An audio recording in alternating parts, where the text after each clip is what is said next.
آج مجھے جس موضوع پر اظہار خیال کا موقع ملا ہے وہ ہے ہم معمار وطن ہیں۔ صدر ذی وقار، ہماری پیدائش پر ہمیں جو شہد چٹایا گیا وہ میرے دیس کے پھولوں سے تیار کیا گیا تھا۔ جو پانی ہم نے پہلی بار پیا وہ بھی میرے وطن کے دریاؤں کا تھا۔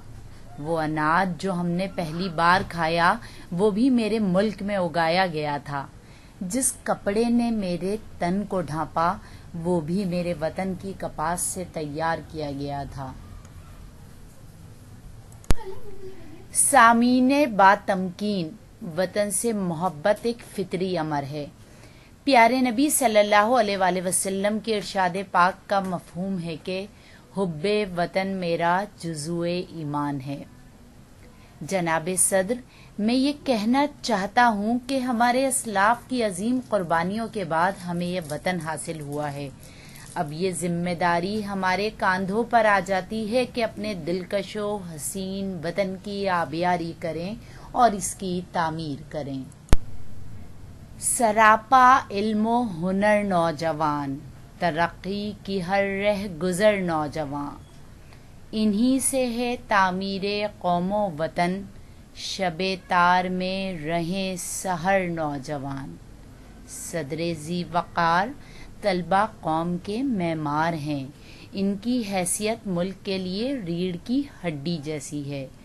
ہم انشاءاللہ اپنے وطن کی تعمیر کریں گے، اس کو ترقی دینے کے لیے اپنی ساری صلاحیتیں بروئے کار لائیں گے، اسے دفاعی لحاظ سے اتنا مضبوط بنا دیں گے کہ دشمن اس کی طرف میلی آنکھ سے دیکھنے کی جرات نہیں کر سکے گا۔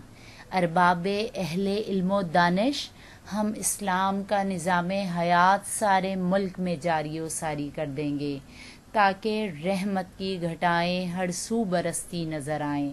ہم تمام ذمہ داریوں سے عہدہ برآں ہونے کے لیے اپنی تمام صلاحیتوں کو بروئے کار لائیں گے۔ پاکستان کو خوشحال اور مستحکم بنانے کے لیے دن رات ایک کر دیں گے۔ جناب صدر، ہم ہی معمار وطن ہیں۔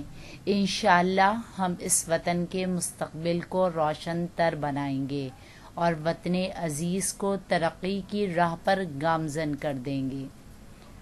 دیے سے دیا ہم جلاتے رہیں گے، وطن سے اندھیرے مٹاتے رہیں گے، جاتے رہیں گے حقیقت کی راہیں، زمانے کو منزل دکھاتے رہیں گے انشاءاللہ۔